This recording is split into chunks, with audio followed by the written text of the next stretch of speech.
Final de ano parece que a cerveja fica até mais doce, né? Dá uma vontade de beber. Falei mais doce, mas eu prefiro das mais amargas, né? Aquela ipinha, nossa, é fenomenal. Mas depois da bebedeira vem a ressaca. E será que é possível evitar uma ressaca? Ou então diminuir os efeitos, né, do álcool no outro dia? Ou então, se aconteceu a ressaca, o que a gente pode fazer para ajudar o nosso paciente no balcão da farmácia?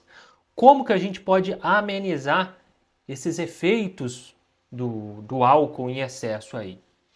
Fica aqui nesse vídeo que você vai entender tudo.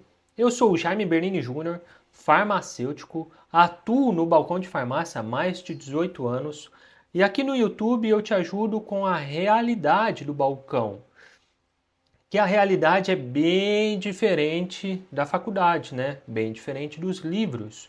A realidade é osso. E vamos lá, hoje nós vamos entender sobre ressaca. Primeira coisa, por que acontece ressaca? Essa parte é importante entender para depois, ali na frente, entender sobre os medicamentos que podem auxiliar o nosso paciente. Antes de mais nada, é de extrema importância entender que ressaca não é embriaguez, certo? Embriaguez, você está embriagado. Ressaca são os efeitos do álcool no dia seguinte. Daí vem a ressaca. Mas por que ela acontece? Por que é importante saber disso? Pelo seguinte, vômito é uma resposta natural da embriaguez, né? É o corpo falando, chega, eu não aguento mais álcool dentro de mim. Para de colocar que eu estou jogando fora. Então cortar o vômito durante a embriaguez é uma baita cagada. Não pode. É melhor vomitar e depois a chance de melhorar é até grande. Diferente de uma ressaca, certo? Diferente de um vômito, de uma náusea na ressaca. Mas vamos ver isso daqui a pouco. Antes, vamos entender por que a ressaca acontece. O álcool ele é tóxico para o nosso organismo. Então, na hora que o álcool entra, o corpo já entra em modo, entre aspas, de defesa. Além disso, o álcool ele inibe ADH. Essa parte é importante. ADH significa hormônio antidiurético. Então, o álcool ele inibe o hormônio que segura a urina. Vamos pensar assim, ó. Se não fosse esse hormônio, a gente ia urinar muito e ia desidratar. Aí existe um hormônio que chama hormônio antidiurético. O álcool ele inibe a ação desse hormônio. Então, menos com menos é mais. Então, aumenta a nossa diurese, aumenta a nossa urina. Por isso que tem aquela lenda do bar, né, de boteco, que não pode ir urinar a primeira vez. Depois que vai urinar a primeira vez, aí abriu a torneira. Por que isso é relativamente verdade? Porque depois da primeira vez, o hormônio antidiurético ele já está bem inibido. E você continua tomando o goró, essa inibição vai aumentando e depois da primeira vez já era. Então você inibiu bastante o hormônio antidiurético. Problema. Por quê? O álcool ele é tóxico, então você está colocando álcool. E você está deixando de ingerir água. Então, olha aqui. De um lado, o álcool facilita a diurese, porque ele inibe o hormônio antidiurético. Então, perde líquido. Por outro lado, para de entrar líquido de qualidade. Está entrando álcool, né? Ah, mas na cerveja tem água. Tem também. Mas você não está ingerindo água pura, você não está ingerindo um refrigerante que seja. Você está ingerindo álcool. Você, no caso, o paciente. Isso daí é ruim de duas partes, né? Porque facilita a desidratação porque urina muito e facilita a desidratação porque para de entrar líquido de qualidade. Sem dizer que você perde junto com essa água eletrólitos, sais minerais, que está diretamente relacionado com a dor de cabeça, com a canseira, com o desânimo do dia seguinte. Segundo ponto, o fígado transforma o álcool que a gente ingeriu em acetaldeído. E esse acetaldeído, ele é bem tóxico para o fígado. No caso, mais tóxico do que o próprio álcool. Então, a chance de aumentar a náusea, aumentar vômito, é bem grande quando a gente está com a quantidade alta de acetaldeído no corpo. Terceiro ponto, o álcool ele ativa processos inflamatórios. Por isso que a gente vê muita gente que consome álcool de forma deliberada, é uma pessoa mais inchada, mais retida, mais dolorida. Ele tem mais dor, tem mais preguiça, tem mais cansaço. Então o álcool ele inflama o corpo. Por isso que isso é um dos pontos que gera o corpo dolorido no dia seguinte. No dia seguinte a gente quer deitar no sofá e só respirar com a ajuda de aparelhos, né? Ai, meu Deus do céu. Prometo nunca mais beber, né? Mas daqui meia hora esquece e volta a beber esse final de semana seguinte. Então, devido a esse processo inflamatório, isso daí ajuda a piorar o quadro da ressaca. Outro ponto, o álcool diminui a produção de glicose pelo fígado. O fígado, ele faz gliconeogênese, então ele aumenta a produção de glicose. E o álcool diminui isso. Mesmo o álcool sendo calórico, ele diminui a produção de glicose pelo fígado. Isso gera fraqueza, cansaço, muitas vezes até suor frio. E dá para piorar. Se esse paciente começa os trabalhos, começa a ingerir álcool com o estômago vazio, esse bloqueio ocorre de forma mais intensa, né? E o quadro acaba se agravando. Outro ponto que o álcool, ele até dá um sono, né? Mas é um sono superficial. Não é aquele sono reparador. O álcool ele provoca um sono assim estranho, né? Que a gente acorda cansado, mesmo depois de ter dormido muitas vezes 7 horas, 8 horas, acorda meio cansado. E muitas vezes não dá tempo de dormir também.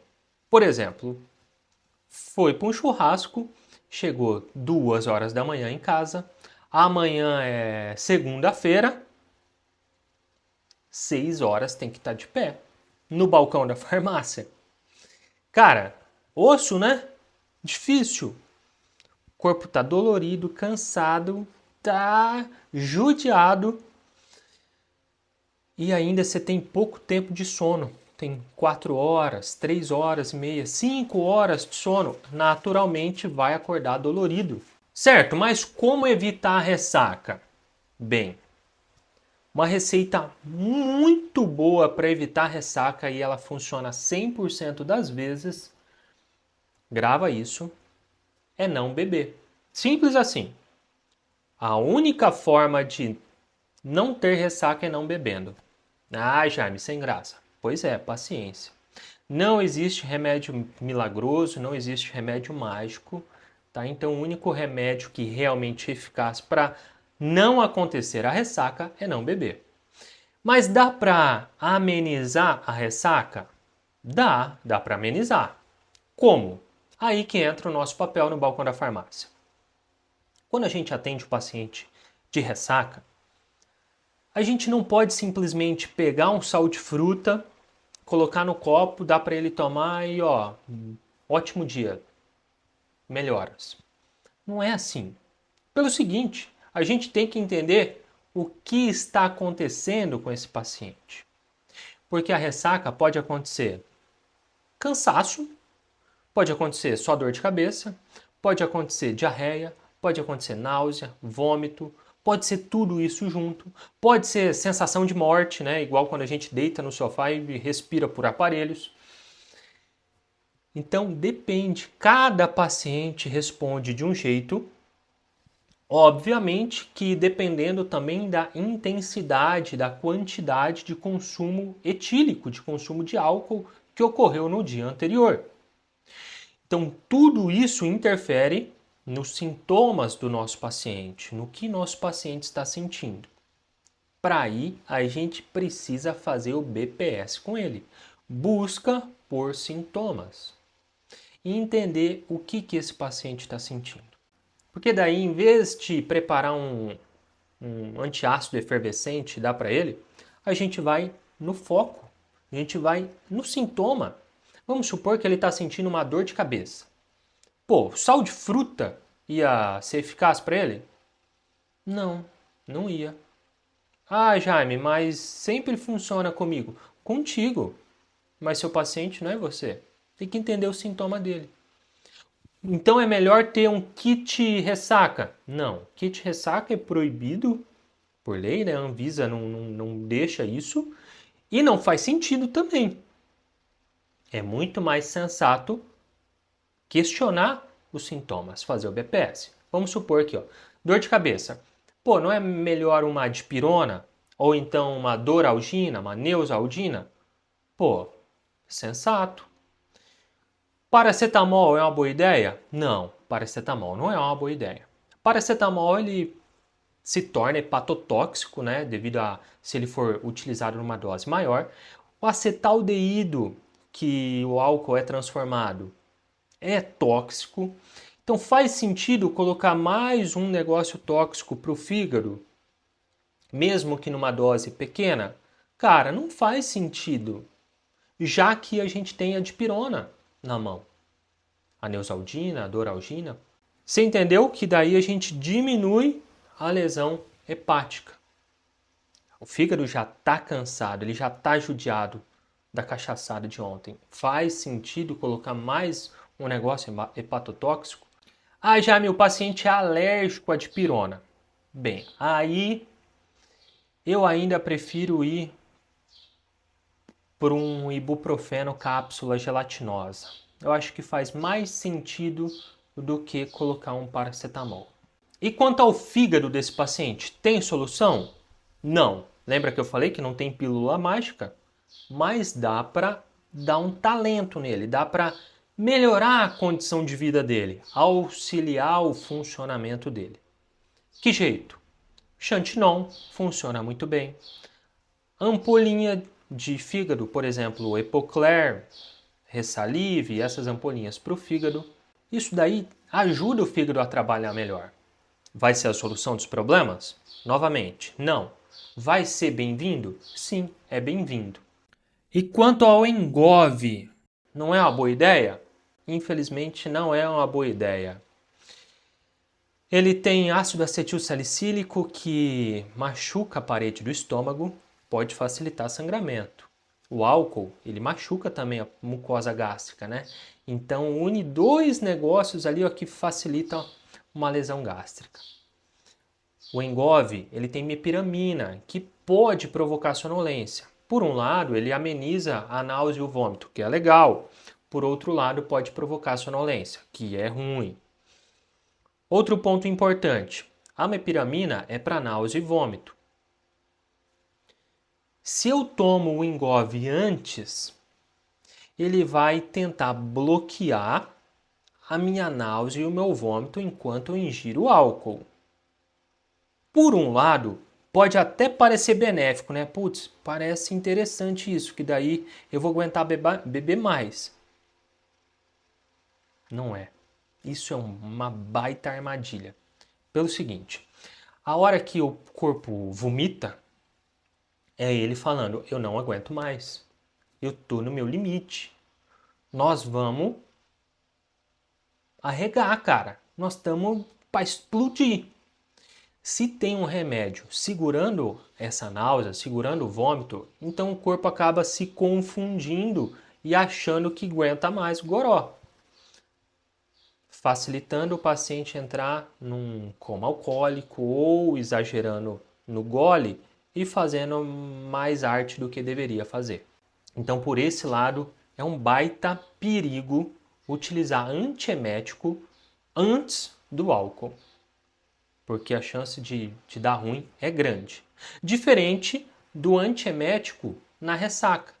Igual eu falei no começo do vídeo, na embriaguez o antiemético não compensa. Na embriaguez o antiemético ele não é bem-vindo, mas na ressaca o jogo mudou. Na ressaca a gente só está com os efeitos maléficos do álcool, né, do acetaldeído, da desidratação, da canseira, do arrependimento, da ressaca moral e do estômago judiado. Porque você não jantou, não comeu, encheu os pacová de gin e no outro dia tá com náusea. É normal isso. No outro dia, sim, é bem-vindo um antiemético se tiver náusea e vômito. Por isso que a gente pergunta para o nosso paciente: vomitou? Tá com náusea? Tá com vômito? Esse é tarjado, tá? Mas é sensacional. Ondansetrona. A ondansetrona, comprimido oro dispersível. Tem também gotas agora, o Enavo, gotas. Então é um baita medicamento, só que ele é tarjado. E além disso, hidratação. Pô, a gente precisa hidratar o paciente. Lembra que o álcool inibe o hormônio antidiurético, então o paciente urina mais e bebe menos água. O que acontece? Desidratação. Então colocar líquido de boa qualidade para dentro é de extrema importância. Por exemplo, Sorox, soros reidratantes, Gatorade, água de coco. Isso daí são, cara, é maravilhoso. Porque facilita a melhora do seu paciente e ele já fica mais animado, assim por dizer. Mas lembra que ele dormiu mal porque tinha pouco tempo de dormir também? Sabe o que é interessante? O Engove After, ele tem cafeína. Ele tem cafeína, tem sais minerais, tem carboidrato, então ele dá energia, ele reidrata sem os malefícios do ácido acetil salicílico, da mepiramina. Então é muito mais sensato o reidratante oral de Engove e tem da Catarinense também, pós-drink, tem da CIMED, se eu não me engano. Então tem vários laboratórios que produzem esse reidratante oral que funciona bem pra caramba. Além disso, orientar o paciente que, se for possível, tirar um cochilo, dar uma descansada, refeição leve, sem exagero e lembrar para ele que cachaça não é água. Amanhã tem mais churrasco, depois tem mais cerveja para tomar. A cerveja do mundo não vai acabar num dia só. Então faz parte. Mas é normal dar uma escapulida, né? De vez em quando acontece. Qual outra indicação você faz para ressaca? Coloca aqui nos comentários, eu quero saber. E se você trabalha no balcão da farmácia e deseja acelerar sua evolução, clica no link da descrição desse vídeo e conheça o Destrava Balcão. Tem o QR Code que eu coloquei aqui também, ó, do Destrava Balcão. Destrava Balcão é um treinamento completo para quem trabalha no balcão da farmácia e deseja acelerar a evolução, ganhar a confiança do paciente, fidelizar o paciente, indicar com qualidade e assertividade. E as aulas são assim, simples, direto ao ponto, explicando por que as coisas são desse jeito e como nós podemos ajudar o nosso paciente. Reto, papo reto, sem enfeitar o pavão. Além disso, tem mapas mentais das aulas de indicação, grupo de apoio exclusivo para alunos, módulo de cálculo de dose, módulo de venda de vitaminas, ou seja, um completo treinamento para você se destacar no balcão da farmácia e ser referência no que você faz. Então, se você quer começar 2026 acelerando forte no balcão, clica na descrição do vídeo e eu te aguardo no Destrava Balcão. Valeu, um abraço!